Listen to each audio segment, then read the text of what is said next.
교회란 무엇인가에 대한 말씀을 계속 드리고 있는데요. 오늘 7번째 시간입니다. 교회는 그리스도의 몸이다. 제가 계속 이 교회란 무엇인가를 말씀드리면서 가장 중요한 것은 하나님께서 교회를 사랑하고 계시고 보배로 여기신다는 것입니다. 우리가 우리 자신을 볼 때 우리가 그렇게 하나님의 사랑을 입을 만큼 우리가 뭐 이렇게 매력이 있거나 또 자격이 있거나 어떤 우리가 그 잘하는 장점이 있으면 참 좋을 텐데 그러지가 않다는 것이죠. 그럼에도 불구하고 하나님께서 우리를 사랑하고 계시고 보배로 여기셔서 우리를 세골라라고 불러주신다. 나의 가장 귀한 보배. 내 품에 품어서 정말 아끼고 돌보고 자랑할 만큼 그와 같은 귀한 보배로 여기신다는 것입니다. 그것이 교회입니다.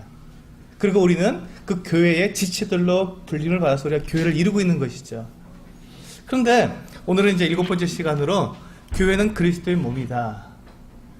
그러면 이게 그리스도의 몸이라고 하는 이 말씀을 우리가 들었을 때 우리가 먼저 생각해야 되는 것은 하나님 주님께서 우리를 얼마나 사랑하실까? 자기 몸을 우리도 우리 몸을 아끼지 않습니까? 우리가 우리 몸을 아끼고 어디 다치기만 하면 또 아프기만 하면 바로 우리는 약을 먹고 쉬고 치료하고 돌봅니다. 건강해지도록. 주님도 그와 마찬가지로 우리가 그리스도의 몸이면 그리스도께서 우리를 얼마나 사랑하시겠는가 하는 것입니다.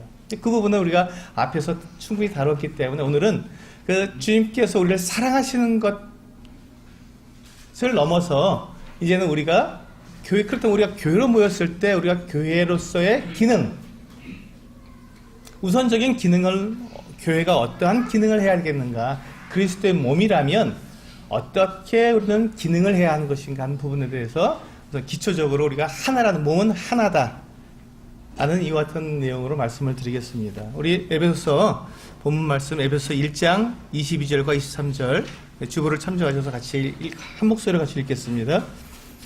시작. 또 만물을 그의 발 아래에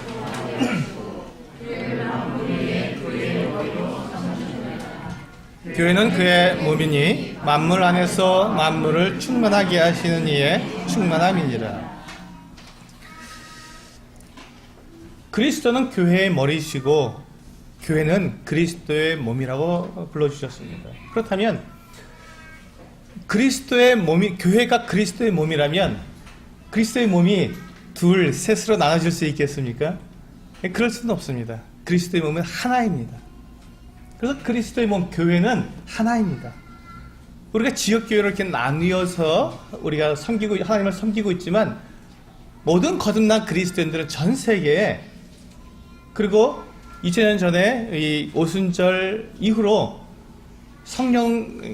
예수 그리스도를 믿고 거듭나서 성령을 모신 모든 그리스도인들은 다 한 몸입니다. 하나입니다. 둘이 될 수 없습니다.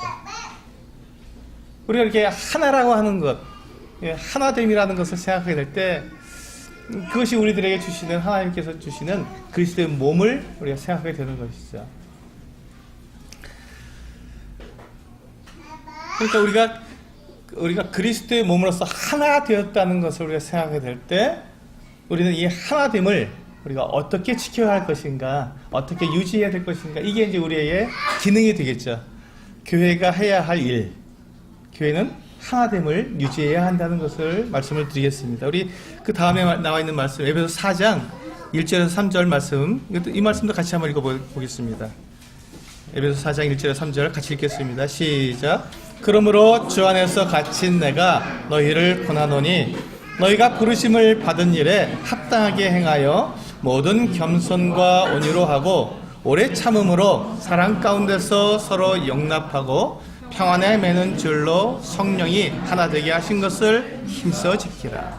여기 보시면 성령이 평안에 매는 줄로, 평안의 줄로 성도들을 하나로 다 묶으셨다는 것입니다. 그래서 우리는 하나가 되어 있다는 것이죠. 우리가 볼 때 우리는 각각 개인으로 살아갑니다. 그런데 우리 각각 개인으로 살아가는데 우리가 하나라고 하는 것을 잘 이해하기가 어렵죠. 우리 각각 살아가니까.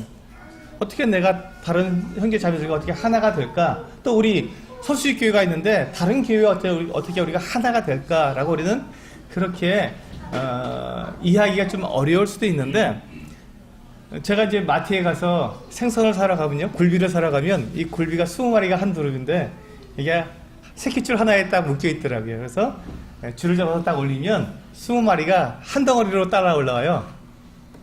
우리 각자 개개인으로 살아가지만 성령께서 이 평안에 매는 줄로 우리를 다 묶으셔서 하나로 만들어 주셨다는 것이죠.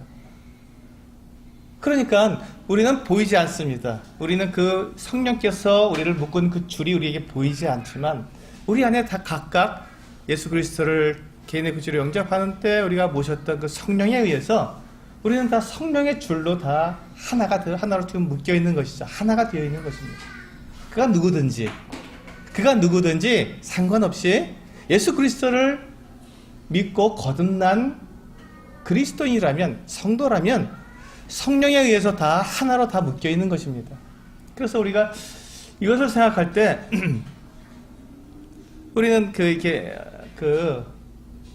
능력이 있고 또 경건하고 또 지식이 있고 그런 사람들하고 우리가 하나가 되길 원하지만, 주님께서 말씀하시는 그 하나됨은요, 누구든지입니다. 누구든지 모든 성도들이 다 하나가 되었다는 것입니다. 그 안에는 우리가 경건한 사람도 있고 경건치 못한 사람도 있습니다.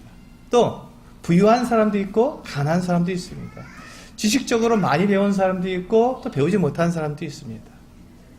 또 노인들도 있고 어린아이들도 있고 남자도 있고 여자도 있습니다. 모든 사람들이 다 성령에 의해서, 거듭난 그리스도인이라면 성령에 의해서 다 하나로 다 묶여 있는 것입니다. 우리는 둘이 아닙니다.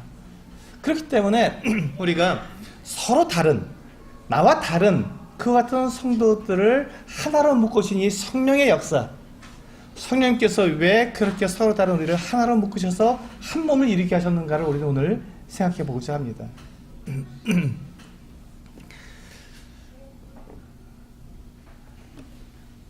그렇기 때문에 우리가 성령께서 우리를 그와 같이 하나로 묶으셨다면, 한 몸을 이루게 하셨다면, 만약에 우리 가운데서 그 하나됨을 해치는, 하나됨을 나누려고 하는 그와 같은 일을 한다면 그 사람은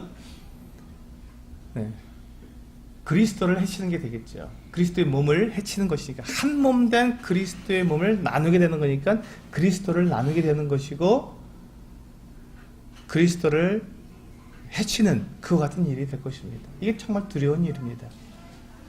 그래서 우리가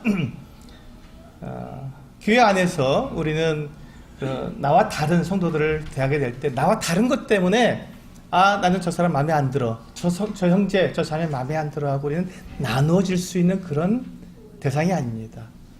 우리는 그가 누구든지, 그 어떠한 사람이든지 거듭난 그리스도에는 성령의 매는 줄, 평안의 매는 줄로 성령께서 하나 되게 하셨기 때문에 결코 나눠질 수 없는 완벽한 하나입니다. 그래서 우리는 어떤 사람의 외모나 어떤 사람의 어떤 그 말이나 행동에 의해서 우리는 그 둘로 나눠질 수 없고 헤어질 수 없습니다. 영원히 하나로 주님 나라에 가서 영원히 또 그렇게 하나로 살아가게 될 것입니다. 그래서 우리가 그러면 어떻게 하면 우리가 이와 같이 성령께서 하나가 되게 하시는 것을 우리가 지킬 수 있을까 하는 말씀이 에베소 4장 1절과 2절에 나와 있습니다. 1절과 2절을 이렇게 보시겠습니다. 그러므로 주 안에서 갇힌 내가 너희를 권하노니, 어떻게 하라고요? 너희가 부르심을 받은 일에 합당하게 행하여, 부르심을 받은 일에 합당하게 행하라고 처음에 말씀하고 있습니다. 우리는 교회로 부르심을 받았습니다. 그리스도의 몸으로 부르심을 받았기 때문에 그리스도의 몸으로 부르심을 받은 그 일에 합당한 모습을 갖추라고 하는 것입니다. 근데 그게 어떻게 하는 거라고요? 2절에 나와 있습니다. 2절에 보시면 모든 겸손과 온유로 하고 오래 참음으로 사랑 가운데서 서로 용납하라. 이게 우리가 교회로 부르심을 입었고 성령께서 우리를 하나 되게 하신 그것을 지킬 수 있는 방법입니다. 겸손과 온유, 오래 참음과 사랑 가운데 서로 용납하는 것. 근데 이 말씀을 잘 보면은 우리가 많이 본 말씀하고 이게 우리가 비슷한 또 말씀이 있습니다. 우리 갈라디아서 5장 22절에 보시면 성령의 열매가 나옵니다. 한번 찾아가 보실까요? 네, 갈라디아서 5장 22절.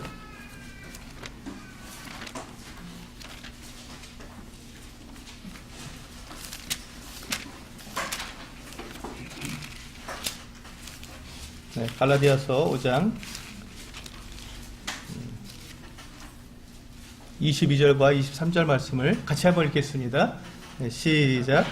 오직 성령의 열매는 사랑과 희락과 화평과 오래 참음과 자비와 양선과 충성과 온유와 절제니 이 같은 것을 금지할 법이 없느니라. 이거 보세요.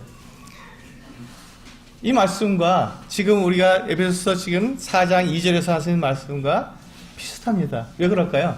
성령께서 하시는 일이기 때문에 그렇습니다. 이 모든 일이 성령께서 하시는 일이기 때문에 그렇습니다. 성령의 열매나 또 성령께서 온 교회가 하나 되는 것을 지키게 하시는 것이나 사실은 같은 일이죠. 그래서 이 성령의 열매와 또 교회가 하나 되게 하도록 힘써 지키도록 하실 때 우리가 해야 되는 일들, 교회가 마땅히 해야 되는 일들이 같은 것입니다.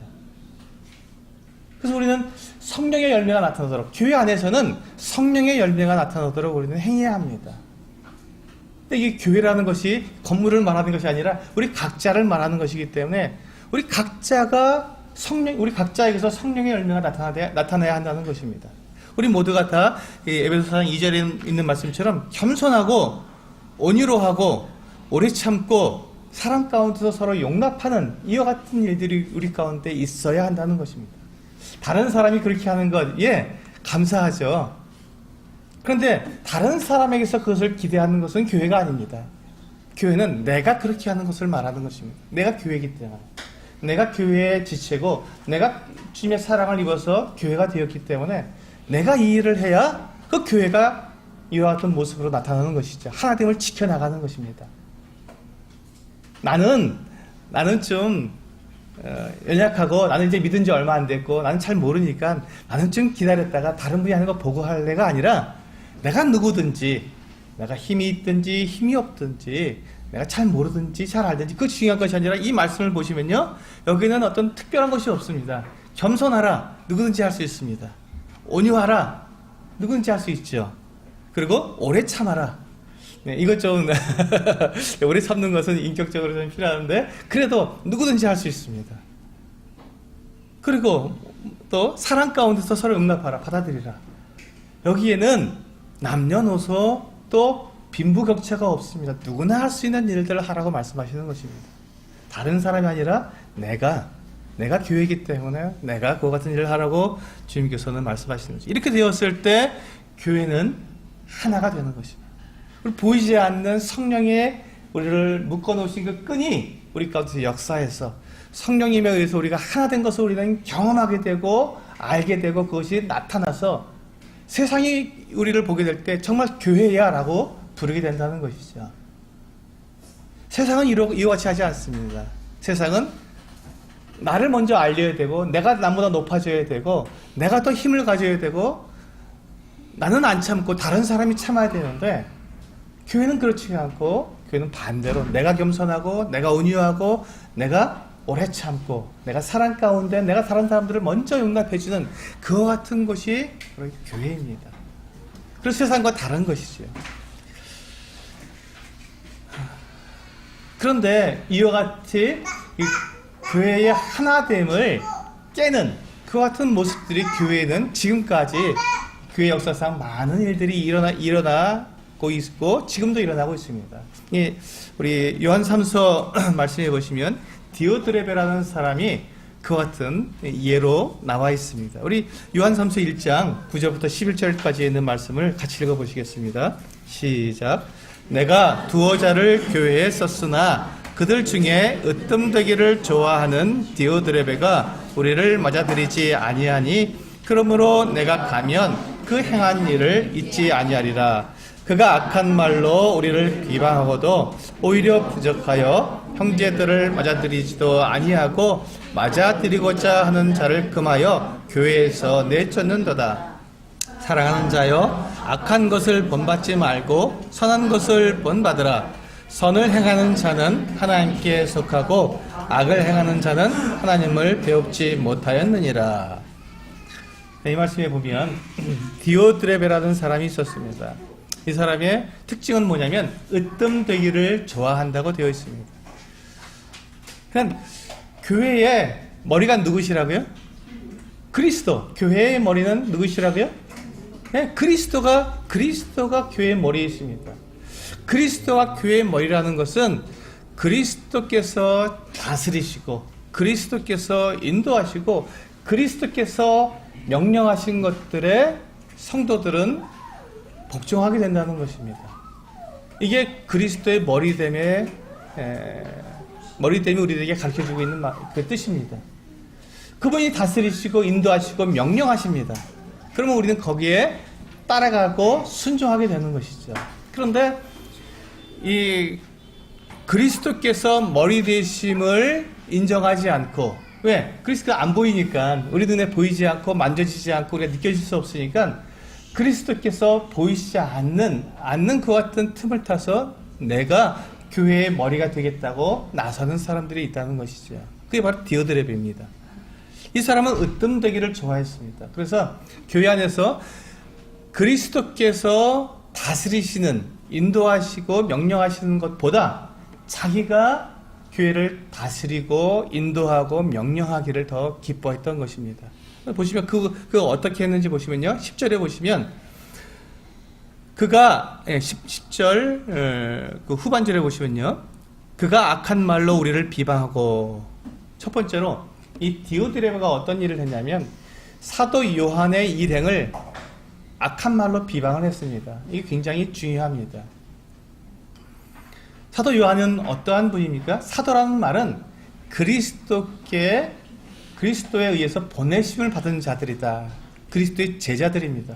그러니까 즉 예수님께서 이 요한을 부르셔서 세우셨습니다. 그에게 권위를 주셨고 사도라고 하는 권위를 주셔서 그로 하여금 이 온 아시아 지방과 이 로마 전역을 다니면서 그리스도께서 하나님의 아들이시며 그분께서 우리를 위해서 죽으셨다가 부활하신 하나님의 아들이라는 것을 증거하도록 그에게 권위를 주셨습니다. 그 교회를 세워서 나갈 수 있도록 그와 같은 권위를 이 사도 요한에게 부여해 주셨습니다. 물론 요한뿐만 아니라 사도들에게 다 그 같은 권위를 부여해 주셨죠.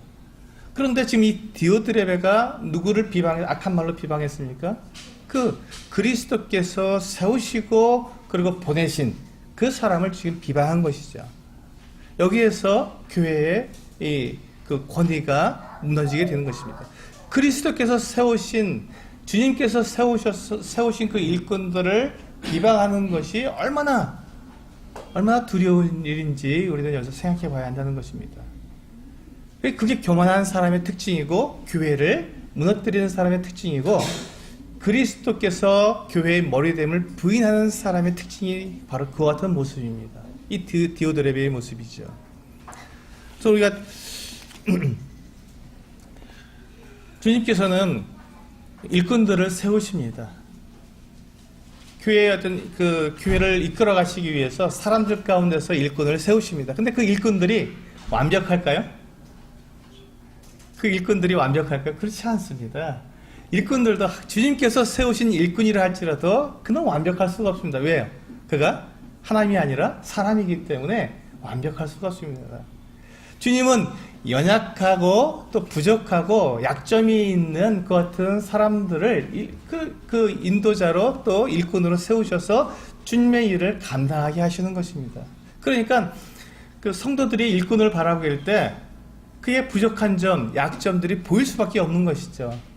근데 그가 가지고 있는 그 약점과 또 연약한 점들을 비방을 하기 시작하면 교회는 어떻게 된다고요? 무너지게 된다는 것입니다.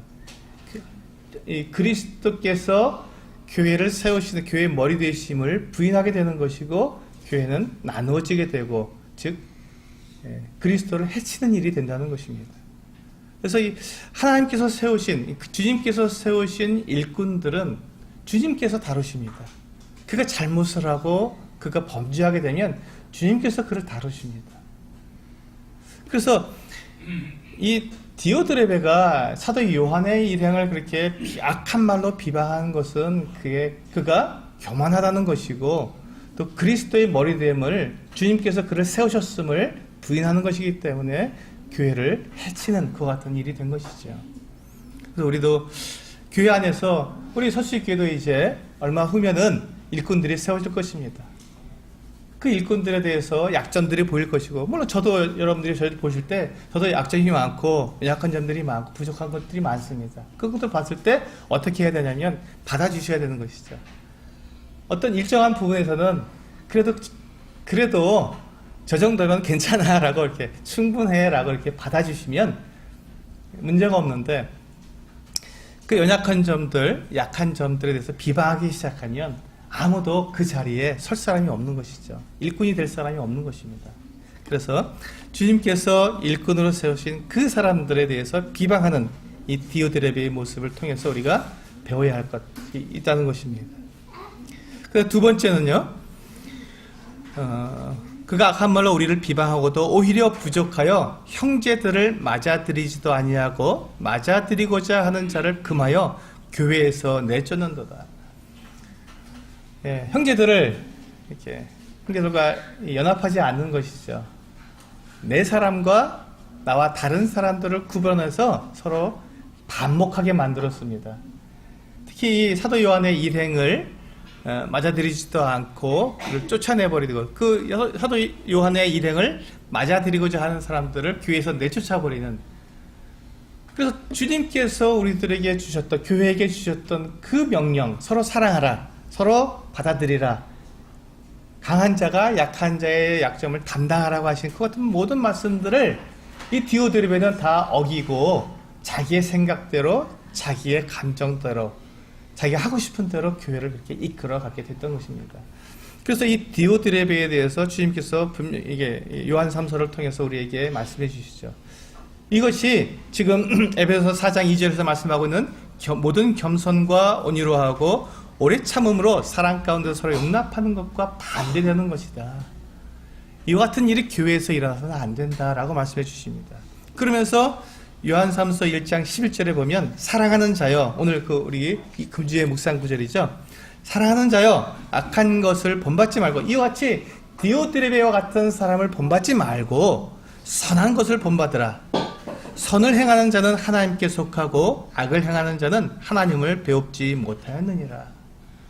우리가 비록 거듭난 그리스도인이고 성도라 할지라도요, 그가 계속해서 죄 가운데 있고 악한 가운데 있으면 주님과의 교제가 끊어져 있습니다. 그래서 그가 비록 거듭난 그리스도인이라 할지라도 그의 삶 가운데 하나님의 능력과 하나님의 역사가 나타나지 않는 것이죠. 성령의 역사가 나타날 수가 없는 것입니다. 물론 그가 구원받지 않았다는 것을 말씀드리는 것은 아닙니다. 그러나 그의 삶에서 그리스도인으로서 마땅히 나타내야 될 하나님의 영광과 그리스도의 능력과 성령의 역사하심이 그걸 통해서 나타나지 않기 때문에 그가 믿지 않는 사람과 별반 다를 바가 없다는 것입니다. 이런 모습들이 나타나게 되기 때문에 우리는 그 악한 것을 본받지 않고 선한 것을 본받으며 선한 일을 행하는 자가 되어야 한다는 것입니다. 그래서 우리는 지금 이와 같이 교회 안에서 그리스도께서 교회의 머리가 되시고 교회는 그리스도의 몸이라고 말씀을 드리면서 그 관계가 지금 성도들과의 관계가 무엇으로 연결됐다고요? 성령으로. 성령으로 우리는 하나로 연결되어 있습니다. 우리는 성령으로 하나가 되어 있고 성령 가운데서 우리는 하나가 되어 살아갑니다. 그렇다면 이제 그리스도의 몸인 교회와 그 머리이신 그리스도는 무엇으로 연결되어 있을까요? 우리 지금 떨어져 있지 않습니까? 우리 그리스도는 지금 하늘에 계시고 우리는 지금 이 세상에 있는데, 그러면 머리와 몸이 나눠져 있습니까? 아닙니다. 연결되어 있어야 합니다. 어떻게 연결되어 있을까요? 무엇으로 연결되어 있을까요? 똑같습니다. 성경으로 연결되어 있습니다.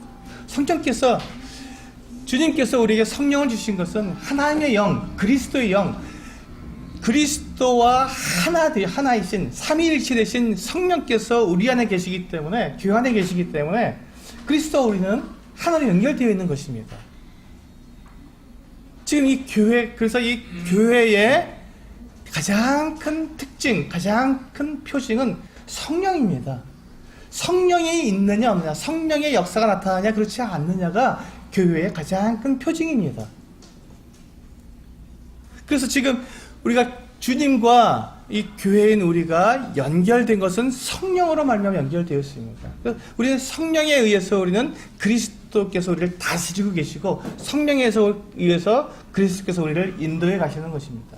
우리 한번 사도행전 13장 1절에서 3절 말씀을 보시겠습니다. 같이 읽어보실까요? 시작. 안디옥 교회에 선지자들과 교사들이 있으니 곧 바나바와 니게르라 하는 시므온과 구레네 사람 루기오와 분봉왕 헤롯의 젖동생 마나인과 및 사울이라.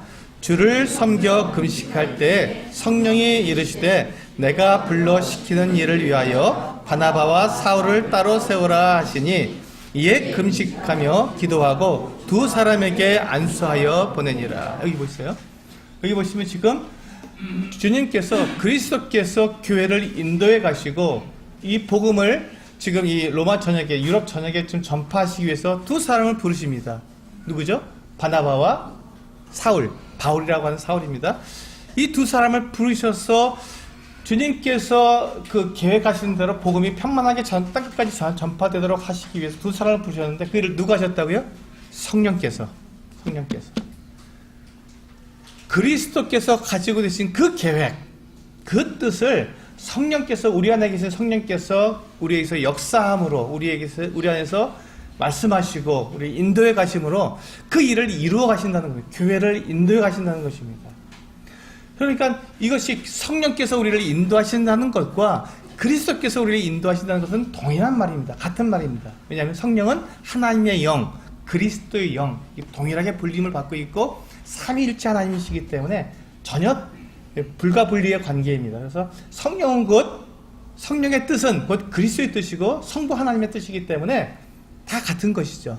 그래서 성령께서 나를 이끌어 가신다면, 우리 교회를 성령께서 이끌어 가신다면 그것은 곧 그리스도께서 교회의 머리가 되시고 그리스도께서 우리를 이끌어 가신다는 것입니다. 그래서 지금 여기 보시면 이 두 사람을 성령께서 세우게 하셨는데 온 성도들이 그것을 인정했습니까? 인정하지 않았습니까? 예, 인정했습니다. 그래서 그 사람들에게 안수하여 보냈습니다. 이 두 사람을 성령께서 부르셔서 그들에게 능력을 주시고 그 복음을 전할 수 있는 그와 같은 자격을 주셨기 때문에 그들을 온 교회가 인정해서 그들에게 기도하고 안수하고 기도해서 그들을 보낸 것입니다. 그들이 그와 같은 일들을 감당할 수 있도록 온 교회가 함께 한 것이죠. 그럼 그 다음에 나와 있는 고린도전서 12장 말씀 한번 보시겠습니다. 고린도전서 12장 7절부터 12절에 있는 말씀을 같이 읽어보시겠습니다. 시작. 각 사람에게 성령을 나타내심은 유익하게 하려 하심이라. 어떤 사람에게는 성령으로 말미암아 지혜의 말씀을, 어떤 사람에게는 같은 성령을 따라 지식의 말씀을, 다른 사람에게는 같은 성령으로 믿음을, 어떤 사람에게는 한 성령으로 병 고치는 은사를, 어떤 사람에게는 능력 행함을, 어떤 사람에게는 예언함을, 어떤 사람에게는 영들 분별함을, 다른 사람에게는 각종 방언 말함을, 어떤 사람에게는 방언들 통역함을 주시나니 이 모든 일은 같은 한 성령이 행하사 그의 뜻대로 각 사람에게 나누어 주시는 것이니라. 몸은 하나인데 많은 지체가 있고 몸의 지체가 많으나 한 몸인과 같이 그리스도도 그러하니라. 여기 보시면 주님께서 교회의 일꾼들을 세우시는 것을 앞에서 사도행전 13장에서 보았습니다. 바나바와 사울을 세우시는 것을 보았습니다.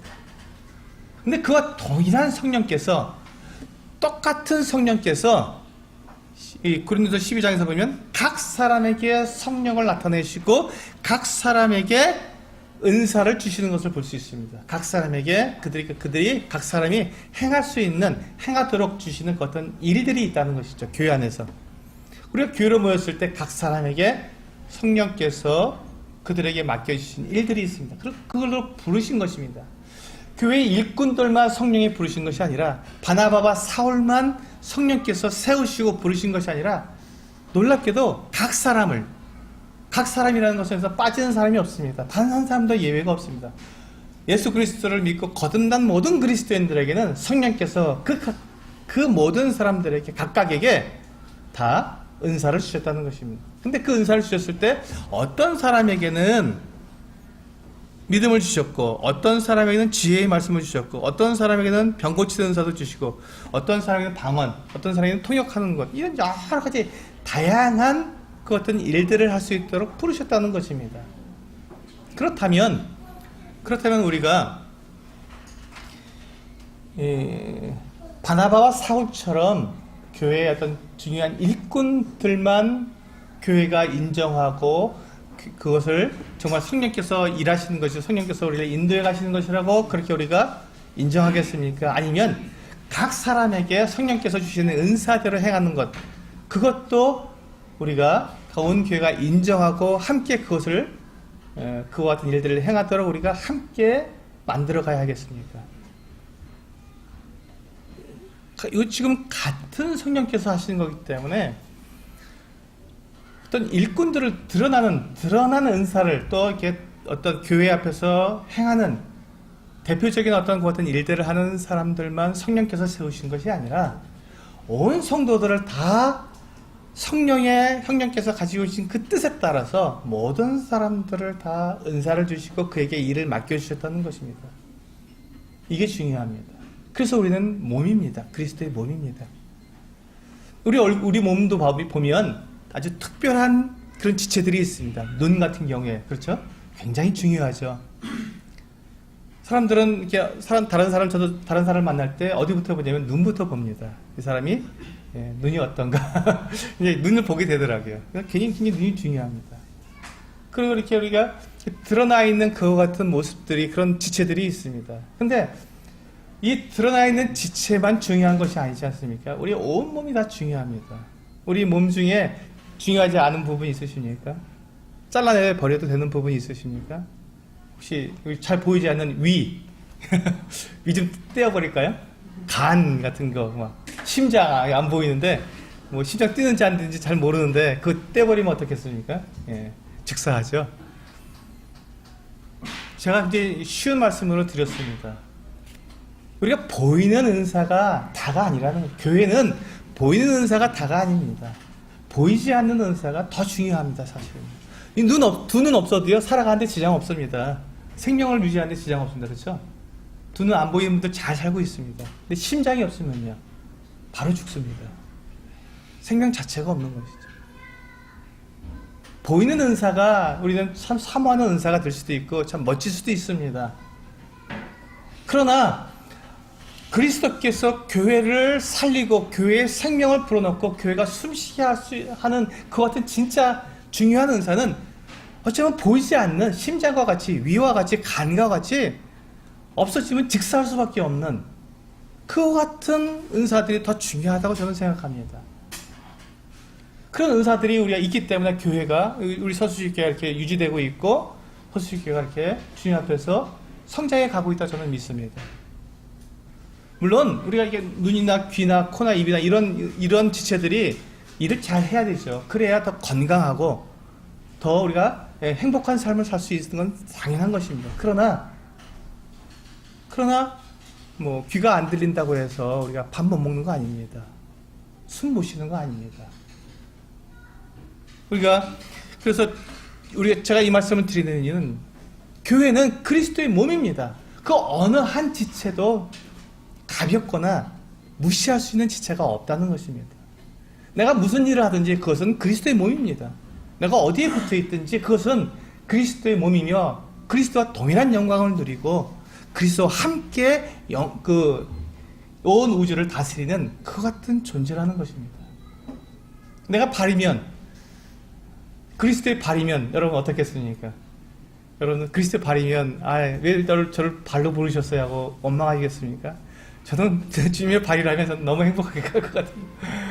제가 주님의 발이라니요, 주님을 제가 떠받들고 있다니요, 너무 감사합니다 하고 저는 말씀드릴 것 같아요. 우리 어느 것 하나도 부족한 것이 없고 그 어느 것 하나도 영광스럽지 않은 것이 없습니다. 그리스도의 몸이라면. 그래서 주님은 우리에게 성령으로 말미암아서 우리 각자에게 각 지체 꼭 필요한 그 지체의 위치에 우리를 다 두셨다는 것입니다.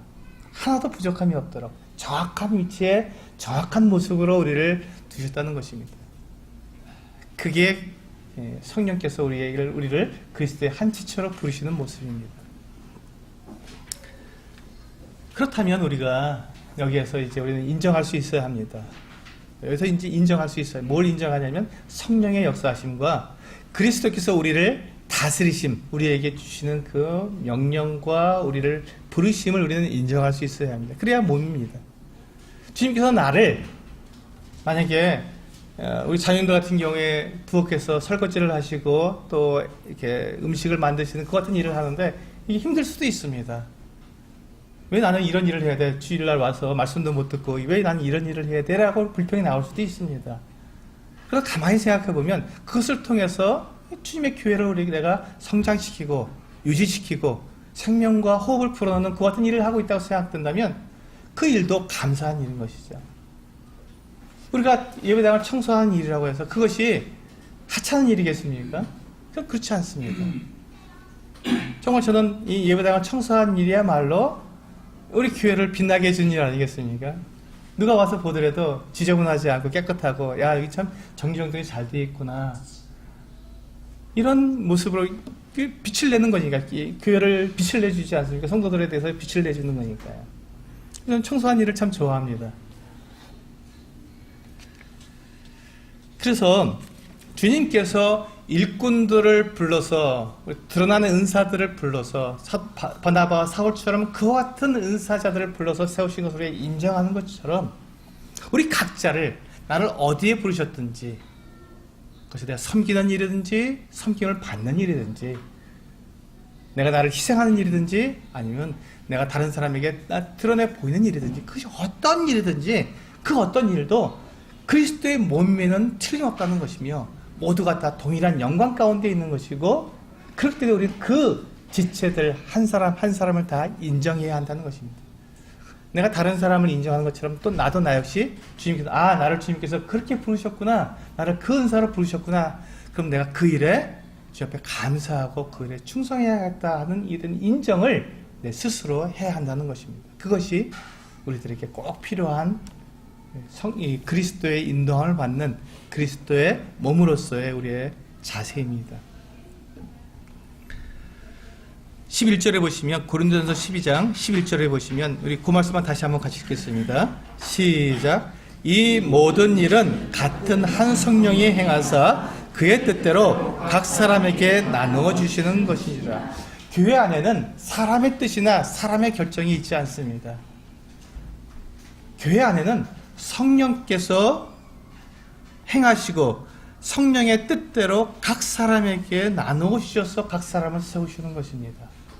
그렇기 때문에 교회 안에서 이루어지고 있고 행해지고 있고 세워지는 모든 일들은 성령께서 하시는 것입니다.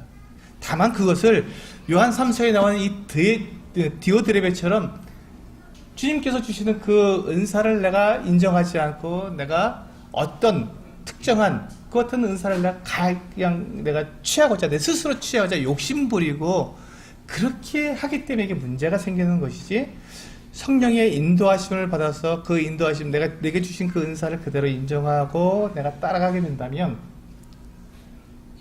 지금 이 말씀처럼 한 성령이 행하사 그의 뜻대로 각 사람에게 나누어 주시는 대로 모든 은사들이 이 그리스도의 몸이 완전하게 다 이루어져 가는 것이죠. 완벽하게 만들어져서. 저는 오늘 말씀을 준비하면서 가만히 생각해 봤을 때 마치 이렇게 퍼즐 같은 경우에 있잖아요. 퍼즐을 맞추는데 퍼즐이 제 짝이 아닌데 넣으려고 그러면 굉장히 어렵습니다. 비슷해서 맞추려고 넣으면 잘 안 맞습니다. 이게 왜 안 맞지? 맞는 것 같은데 아무리 해도 안 맞는데 제 짝일 경우에는요 고생하지 않아도 탁 넣으면 자연스럽게 탁 맞습니다. 그게 바로 그리스도의 지체의 모습입니다. 주님께서 각 사람들을 부르셔서 그 위치에 두실 때는요 굉장히 자연스럽습니다. 그리고 전혀 불편함이 없습니다. 그래서 우리가 아까 읽은 말씀처럼 평안에 매는 줄로 성령이 하나가 되게 하시는 거예요. 성령께서 우리를 메어서 그 위치에 두실 때는 평안한 겁니다. 불편하지가 않습니다. 그 일을 하는데 힘들지 않고 즐겁고 기쁘고 행복한 거예요. 내가 이 일을 할 수 있다는 것에서 감사함이 넘치는 거죠. 그래서 그 어떤 주님의 역사하심을 우리가 인정하게 되고 또 경험하고 또 그 일을 통해서 교회가 성장하는 모습을 내가 보게 되게 될 때 뭐가 나오죠? 예배가 나오는 거예요. 주일날 벌써 주님 앞에 예배할 때 감사가 나오게 되고 찬양이 나오게 되고 자연스럽고 평안하니까 주님께서 나를 이렇게 인도해 주시는 것을 내가 경험하니까 성령의 역사를 내가 경험하고 있기 때문에 예배가 예배다워지는 것이죠. 저는 그것을 우리 성도님들에게 도전하고 싶습니다.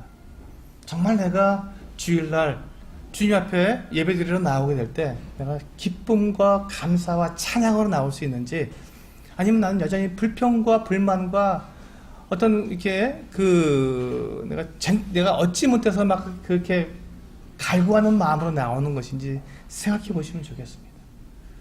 교회로 모일 때 우리가 정말 주님께서 나에게 맡겨주신 이 은사, 주님께서 우리를 불러주신 그 자리, 그 위치에서 우리가 주님을 섬기게 될 때 우리는 정말 평안하고 즐겁고 행복합니다. 감사가 넘칩니다. 그 일이 어떤 일인지 상관없이 말입니다. 주님이 우리를 부르실 때 우리가 어떤 사람인지 상관없이 우리를 부르셨습니다. 내가 똑똑한 사람이든 내가 잘 배우지 못한 사람이든 주님 전혀 개의치 않고 우리를 불러주셨습니다. 그리고 주님은 어떤 별명을 가지셨냐면요, 보라 죄인의 친구로다. 주님은 죄인의 친구라고 부르셨어요. 그 당시에 바리새인이나 이렇게 어떤 영적으로 뛰어난 사람들, 훌륭한 사람들, 인정받고 이렇게 높임받는 사람들과 주님이 친구가 되신 것이 아니라 손가락질을 당하고 무시당하고 정말 사람들이 함께하기를 꺼려하는, 밥 먹기도 싫어하는 그 같은 사람들과 주님은 함께 먹으시고 함께 어울려서 지내셨습니다. 그래서 주님의 별명이 보라 죄인의 친구로다. 그렇습니다. 주님은 그 누구도 차별하지 않으시고 그 누구도 다 받아주시는 분이십니다. 그래서 우리가 어떠한 일을 하든, 교회 안에서 우리 어떤 은사를 가지고 우리 활동을 하든 주님은 다 사랑하시며 동일한 하나님의 영광을 나타내 주시고 하나님께서 우리를 그렇게 사랑해 주시고 은혜를 나타내 주실 것이라고 믿습니다. 동일한 마음으로 교회는 그리스도의 몸이다. 성령께서 우리 안에서 역사하시는 그 모든 것들을 인정하고 그 가운데서 우리가 하나됨을 지켜나가는 우리 소수 있게 성도님들 되시기를 원합니다. 기도하시겠습니다.